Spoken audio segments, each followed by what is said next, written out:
മനുഷ്യൻ ആദ്യമായി ചന്ദ്രനിൽ കാലുകുത്തിയതിന്റെ ഓർമ്മക്കാണ് ജൂലൈ 21 ചാന്ദ്രദിനമായി ആചരിക്കുന്നത്. അമേരിക്കക്കാരായ Neil Armstrong, Edwin Aldrin, Michael Collins എന്നീ ബഹിരാകാശ സഞ്ചാരികൾ ചേർന്ന് അപ്പോളോ 11 എന്ന ബഹിരാകാശ വാഹനത്തിൽ 1969 ജൂലൈ 20-നാണ് ചന്ദ്രോപരിതലത്തിലെത്തിയത്. ജൂലൈ 21-ന് വാഹനത്തിൽ നിന്നും ചന്ദ്രനിലിറങ്ങി നടന്ന ആംസ്ട്രോങ് ആദ്യമായി ചന്ദ്രോപരിതലത്തിൽ കാലുകുത്തിയ മനുഷ്യൻ എന്ന നേട്ടം കരസ്ഥമാക്കി.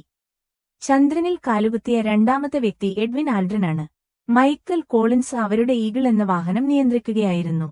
ഇത് ഒരു മനുഷ്യന്റെ ചെറിയ കാൽവയ്പ്, മാനവരാശിക്ക് വലിയ കുതിച്ചുചാട്ടവും എന്ന് നീൽ ആംസ്ട്രോങ്ങിനാൽ തന്നെ വിശേഷിപ്പിക്കപ്പെട്ട ഈ സംഭവം മാനവചരിത്രത്തിലെ നാഴികകല്ലുകളിലൊന്നായി വിശേഷിപ്പിക്കപ്പെടുന്നു.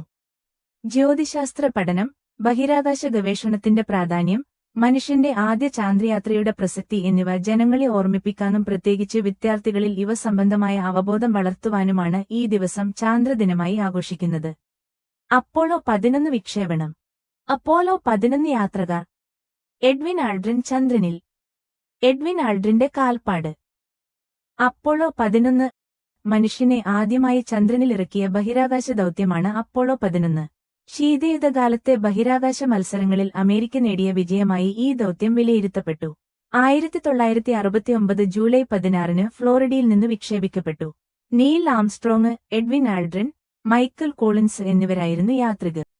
കാലുകുത്തിയതിന്റെ ഭാഗമായി ചന്ദ്രനിൽ സ്ഥാപിച്ച ഫലകം.